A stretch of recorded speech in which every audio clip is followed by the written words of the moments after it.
A história do André, o menininho que foi abandonado em um posto de combustível, teve um final feliz.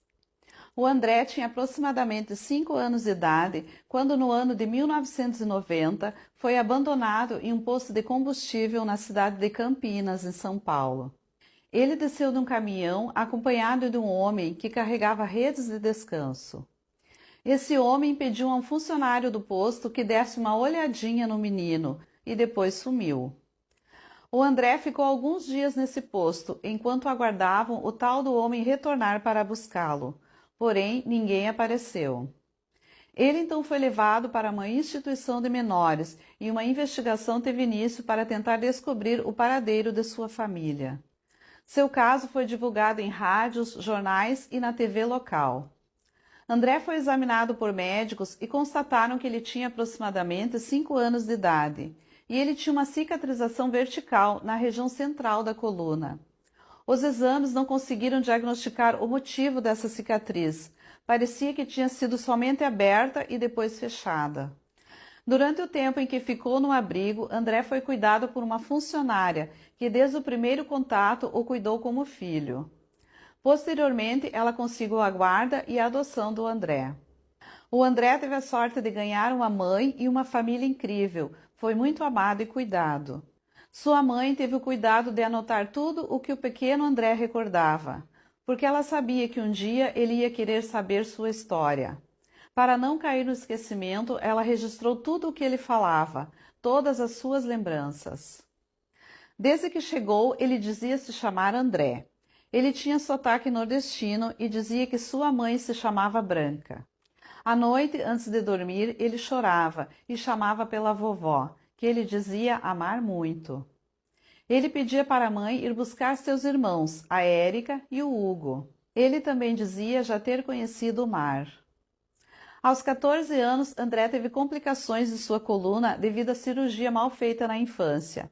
Ele correu o risco de perder os movimentos, mas fez uma nova cirurgia muito complexa e tudo acabou bem. O André atualmente tem 38 anos e reside em Campinas. Ele constituiu uma família linda. Ao tomar conhecimento que existem voluntários que ajudam na localização de parentes, ele decidiu contar sua história. O André fez o exame de DNA de ancestralidade, que mostrou correspondência com pessoas do Rio Grande do Norte. Mas até então, nenhum parente próximo havia sido localizado. Até que no dia 11 de maio, véspera do Dia das Mães, eu recebo várias mensagens nas redes sociais onde o vídeo com o caso do André havia sido divulgado. Era a família do André desesperada tentando contato. A família o procurava há 33 anos. Sou Valdilene Ferreira de Albuquerque, mãe de André Vinícius de Albuquerque, nascida a 6 de março de 86, desaparecido a 6/7/90, em Minas Gerais. O André realmente se chamava André, sua mãe tem o apelido de Branca e ele tem um irmão chamado Hugo. E a Érica, na verdade, era sua prima. Ele tem também uma irmã mais nova chamada Vanessa. Todos eles eram criados pela avó Severina. André foi sequestrado em 6 de julho de 1990. Ele tinha, na verdade, 4 anos. Em 1990, a família do André morava em Natal, no Rio Grande do Norte, em uma casa humilde na beira da praia. Enfrentavam muitas dificuldades financeiras e Branca deixava seus filhos aos cuidados da avó.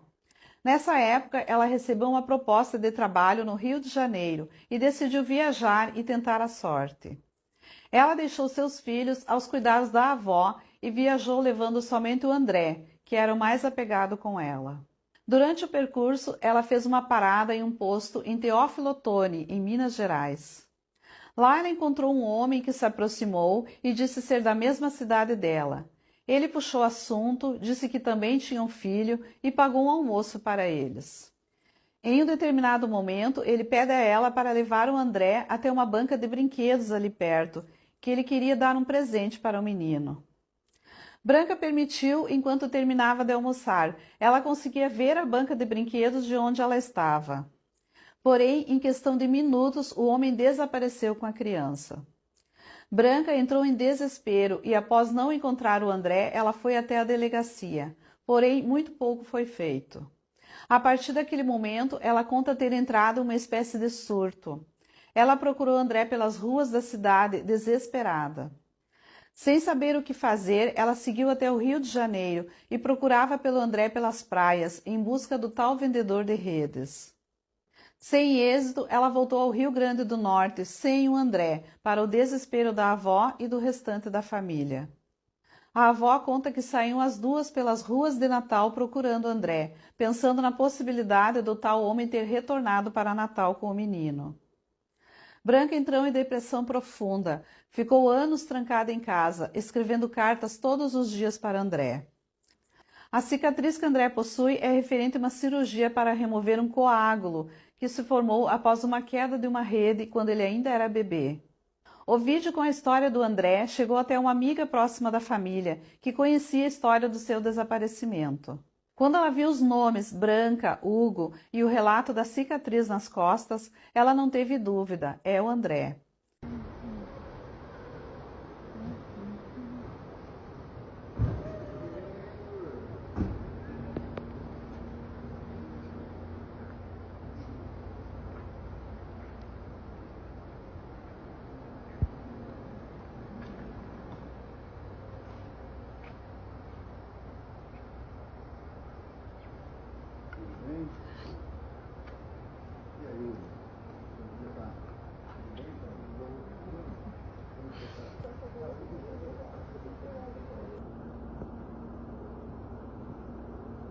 Oi, vó, tudo bom?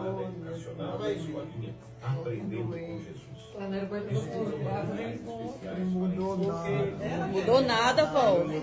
A mesma cara, só a barba, né? Mas você reconhece, né? Não é?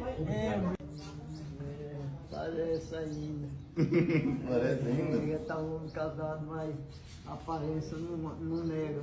Não nega, né, mano? Nega não, meu filho, nega não. Tá todinho, bonito. Tá bonito? Tá, eu pensei que André, quem tomou conta dele, quem criou, quem sumiu e tá sumindo ainda. Jesus abençoe todos. Jesus abençoe. Amém. A mãe dela, eu e ela sofri, nós duas, olha, o sofrimento depois desse menino. Ela como uma louca no meio da rua e eu.